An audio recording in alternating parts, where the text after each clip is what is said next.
Hi guys, it's Lydia from Hidden Gem and welcome back to another video. In this video, I am going to walk you through how and why you should do a little background check on your dates. A little bit of cyber stalking, if you will. It's an important thing to do.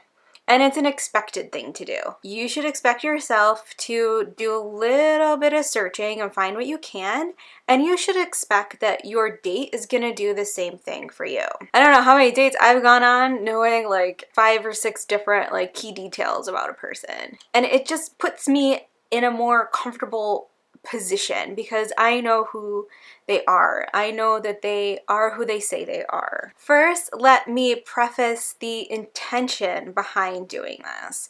It's not so that you can prejudge somebody. I never encourage anybody to judge another person or to make up their minds about another person before ever even meeting them. The intention is for you to verify information. It's about knowing that they are who they say they are, they work where they say they work, they're as old or as young as they say they are, little things like that, because that will put you at ease when you finally meet them. This isn't supposed to be an opportunity for you to find somebody's Facebook page and scroll through the past 10 years of posts and make up your mind about their entire personality. People put weird stuff on Facebook sometimes. It's not indicative of, their whole entire persona. It's only a little piece of it. Only one time did I stop conversation with somebody based on their Facebook page. It was clear to me based on a series of posts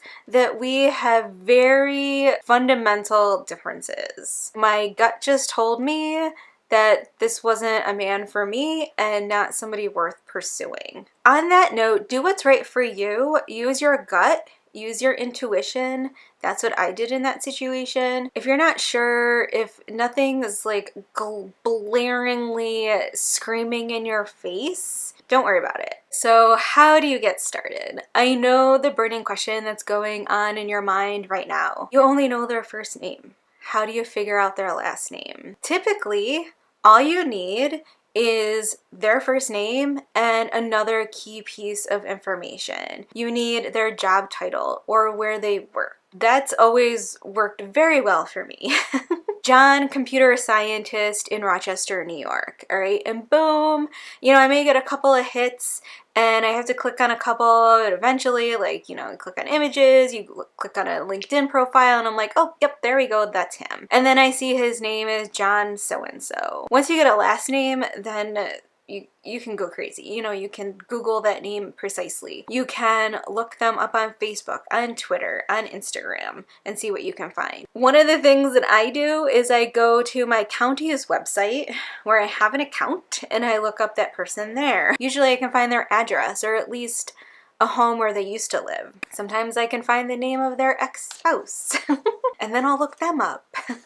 I have a natural sense of curiosity, so I may take it a few steps above, but I just can't help myself. But I still don't prejudge anybody. I'm just gathering verification information. I'm not gathering information so that I can make up my mind about who they are in their entire past. I'm not thinking to myself, oh, they've only been divorced for a year.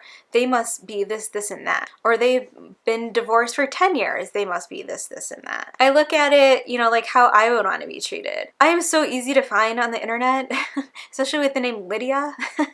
Lydia, Rochester, New York. I bet you can find tons of crap on me, okay? You can find my LinkedIn page. You can find my Facebook page. You can find my website. I'm very easy to find. And I fully expect, my date to have done that prior to meeting me. There was one guy who lived in the southern tier of New York, so it was kind of a long distance thing. He, wanted to talk on the phone first before we went out on an actual date, and because we each had to drive an hour to meet each other. I got a text message from him saying, wow, you have a really interesting business. So I picked up the phone and called him right then and there, and we talked for a while. I mean, this guy read my blog posts, which can get kind of personal, and he just knew stuff about me already, and I'm like, I was a little uncomfortable. But whatever. Like, I choose to put that stuff out there, so if somebody wants to go and find it, that's what it's there for. I want somebody to feel comfortable enough to still want to go out on a date with me after they read all of that stuff. So I have no problems with people knowing stuff about me in advance. It's the way the world works these days. If you're older, the information might be a little bit trickier to find because a lot of older folks don't have the Facebook page or the LinkedIn or the Twitter. Then maybe you take the conversation a little bit longer. Then maybe you ask a little bit more, detailed questions in the messaging before you go out on a date with them. Or maybe that's the person that you talk to on the phone before going out on a date with. The point that I'm really trying to make is that you know that you're going out on a date with somebody who you are comfortable with. Comfortable in the sense that they're a guy or a girl who lives in your town. Because there's a lot of scammers out there that you want to avoid. That's what you're trying to do. Or you're trying to avoid dating the ex-murderer. Or that kind of thing. You want to get that basic information so that you feel safe. Maybe that's a better way of saying it, okay? Dates are going to be uncomfortable, which is why I'm fussing around with that word. They're going to be uncomfortable anyway, but you can alleviate some of that uncomfortableness by knowing that you are safe. There really is no specific how to find people. It's really about being clever with your keyword searches when you're in Google. And that's why I say, first name plus one or two other details. I want to share with you one of my most favorite cyber stalking stories. I went out on a first date once, and I wanted to learn more about this guy after this date, but I only knew his first name. I knew his first name, and I knew that he was interested in dirt biking. So I ended up going to dirt bike competition websites in Western New York or in New York State, something like that. And I went through all of the rosters. On the rosters, they listed, all the competitors' names and their age. So I knew his first name and I knew how old he was. So for every John that was close to that age, I Googled, John so-and-so. Nope, that's not him. John this and that. Nope, that's not him. John, bingo! There he was. I found out where he worked and, and stuff like that. And I was able to get more information about him. He didn't have a Facebook page. I don't recall him having a LinkedIn profile, but I found an article that was written on him about the work that he was doing at his company. I never saw the guy again.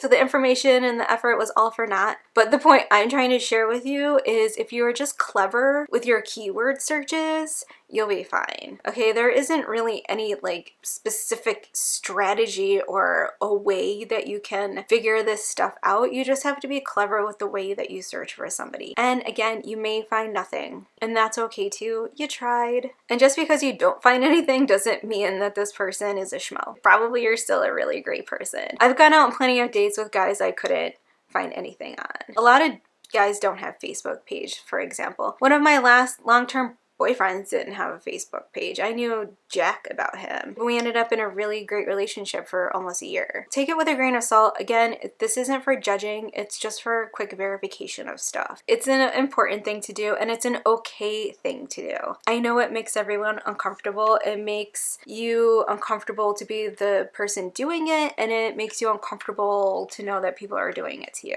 But that's just the way the world works, and it's okay. And like I said with the guy down south New York, who still decided to go out with me even though he read some pretty personal stuff in my blog post. That was awesome. That was great. He didn't judge me. He's, took what I wrote as a grain of salt and, still went out on a date with me, and we had a nice time. Never saw him again. That's just the way it goes, right? That's the way it is. Okay, guys, I hope that was helpful. I hope it puts you at ease a little bit more when it comes to this conversation, because I know it's a touchy one, but do what's right for you and you will be just fine. Thank you guys so much for watching. As always, have fun and happy